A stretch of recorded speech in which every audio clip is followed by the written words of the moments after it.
Yo, what's up guys? Nandito tayo, naglalakad tayo sa hallway ngayon. Si Bawal Tumakbo. Ito, may nakita pa tayong estudyante. Alam mo talagang mabait. Akad tayo ngayon kasi sira yung elevator. Yan. Tapos, pasok tayo sa faculty. At i-interviewin natin si Ma'am Jane. Let's go!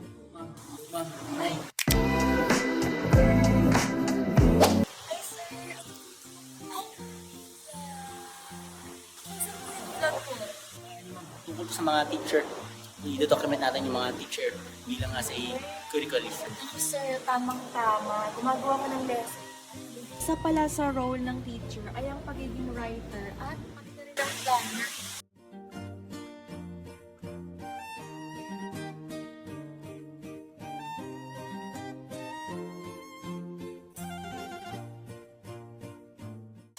Sir, 16-7. Late ka na, sir. May klase na ako. Hi, vlog. Ako naman ngayon ang magiging teacher, okay? Dadako tayo sa next nating klase. Bye-bye!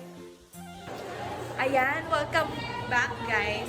So, ang una nating pupuntahan ngayon ay si Miss Hansi. Ang subject niya ay English. Habang naglalakad tayo pupunta kay Miss Hansi, at tignan niyo ang itsura ng ating corridor. So, ayan, nandito na nga tayo. Hi, Ma'am! Good morning po! Ma'am, so nagkaklase nga si Miss Hansi, record na lang natin siya. Sige lang, Ma'am. You can record it naman. Pinayagan naman tayo ni Miss Hansi na mag-record.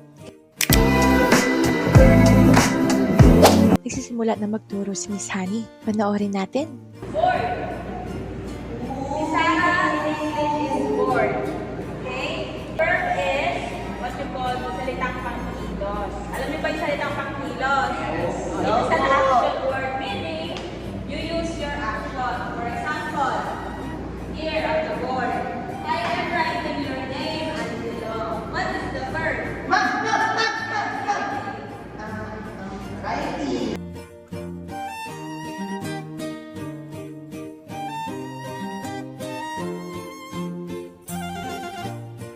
Ngayon, tapos na ang klase ni Mama Hansi. Ating vlog!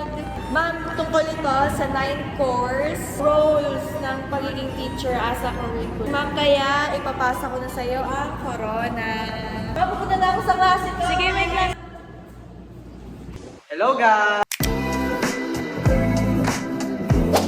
Sama kayo sa vlog ko! We will have our activity today. So, nagtataka kayo bakit may tao dito. Example natin sila ng basurahan na non-biodegradable and biodegradable. So, I will show a picture. Lalagyan natin siya kung saan siya bagay. Leftover food, of course, sa biodegradable. Styrofoam, non-biodegradable. So, pupunta natin yung next na teacher. Ngayon malapit na tayo sa kabilang room. Yun. Kita natin si Sir Angelo. May ginagawa siya. Hi Sir! Ano pong ginagawa? Sir Brent, nag-guide sa mga students bilang facilitator.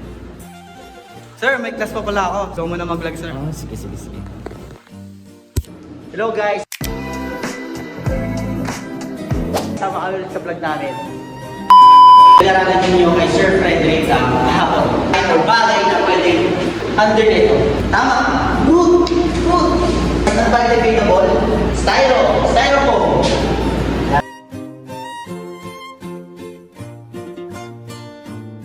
Yun, update guys, is natapos na yung ating klase. Ngayon, punta tayo sa ating last teacher na si Ma'am Leia. Pag-aralan na natin ang about sa nabubulok at hindi nabubulok. Dapat hindi lang kayo nakulit kanina. Siguraduhin nyo, ginagawa nyo ito. Yung mga basura, nilalagay nyo sa tamang basurahan at hindi lang sa classroom, maging sa labas ng paaralan natin. At doon naman nagtatapos ang ating discussion for today. Goodbye, class! Yun, hello guys! Tapos na yung vlog namin. Samahan sa amin umuwi. Let's go!